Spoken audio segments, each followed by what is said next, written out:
घमंडी किसान की कहानी। चलिए मैं आप लोगों को आज बताऊंगी एक घमंडी किसान की कहानी।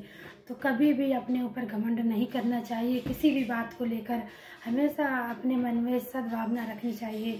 तो सुनिए कहानी। तो एक किसान था, उसके पास एक बहुत बड़ा बगीचा था।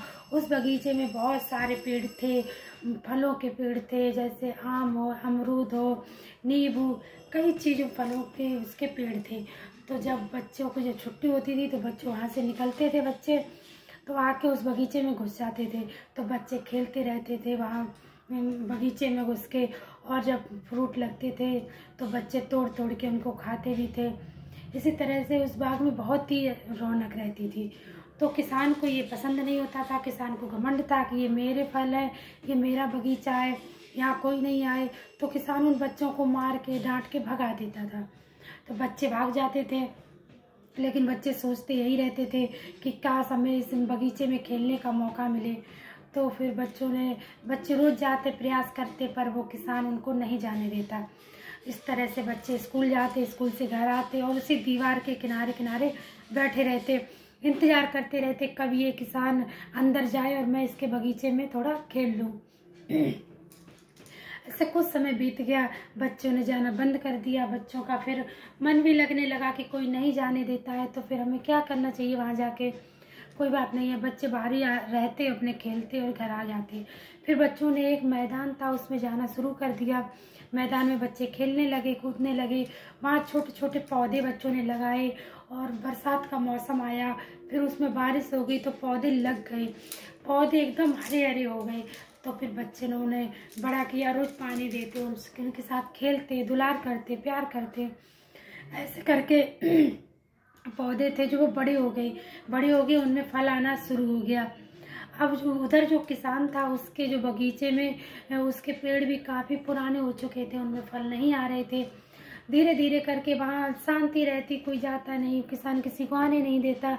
इस तरह से वहाँ पशु पक्षी भी नहीं जाते थे। तो फिर क्या हुआ, वो बगीचा जो है सुनसान हो गया, उसमें फल आना बंद हो गए।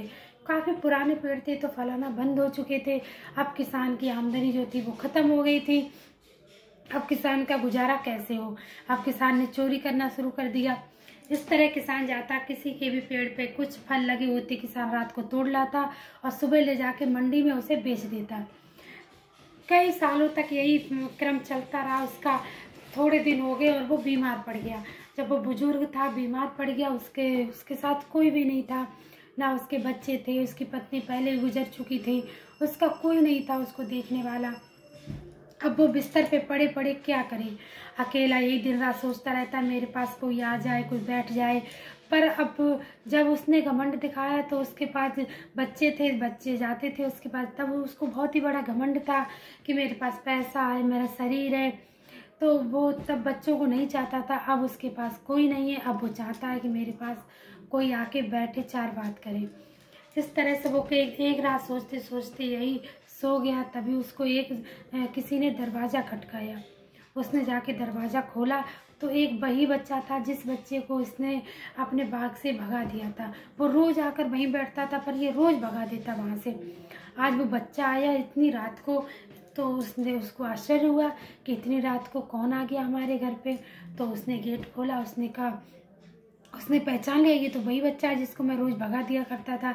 तो उसने कहा, क्यों बेटा, आज तुम क्यों आए हो? मैं तो तुम्हारे साथ बहुत गलत किया, मैं तुम्हें रोज़ भगा देता था और तुम आज मेरे पास यहाँ क्यों आए हो?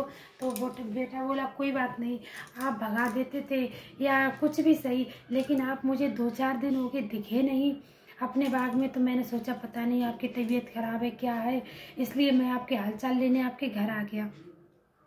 तो उसको बड़ा ही आश्चर्य हुआ। मैं जिस बच्चे को ऐसे भगा देता था, मैं कुछ इतना डांट देता था, मार देता था, कभी कभार पत्थर भी मार देता था, वो बेटा आज चलकर मेरे घर मुझसे हालचाल लेने आया है। तो अगर मैं अच्छा काम करता तो मेरे कितने सारे दोस्त होते जो मुझे आज ये दिन न देखना पड़ता। उसने बेटे से कहा, बेटा चले आइए, अंदर आइए, आज मुझे आपसे ये सीख मिली है कि कभी भी घमंड नहीं करना चाहिए। चाहे कुछ भी हो जाए आपके साथ, अच्छा हो बुरा हो, आपके पास पैसा हो, कुछ भी हो, आपको कभी घमंड नहीं करना चाहिए। आज आपने बेटा मुझे ये एहसास दिलाया है, आज आप आइए अंदर बैठिए। बेटे ने कहा, कोई बात नहीं अंकल, आपने नहीं समझा, लेकिन कोई बात नहीं, हम बच्चे हैं, हम बच्चे को सबका दर्द समझते हैं। आप नहीं दिखे इसलिए हम आपके घर आए, कोई बात नहीं। तो अब हम आपके घर रोज आया करेंगे, आप जल्दी ठीक हो जाएंगे, हम आपको दवा भी दिलवा देंगे, आप जल्दी ठीक हो जाएंगे। तो उसने कहा ठीक है। बच्चा रोज उसके पास आके बैठने लगा, उसकी तबीयत ठीक हो गई, बिना दवाई के ही वो ठीक हो गया। अब वो अपने दरवाजे पे बहुत सारे बच्चों को शाम को इकट्ठा करता, बातें करता, और दिन पे दिन वो उसकी तबीयत बिल्कुल ठीक हो गई। अब किसान को समझ आ चुका था कि कभी घमंड नहीं। मैं सरिता आप लोगों से विदा लेती हूँ। कल मिलेंगे आपको एक नई कहानी के साथ।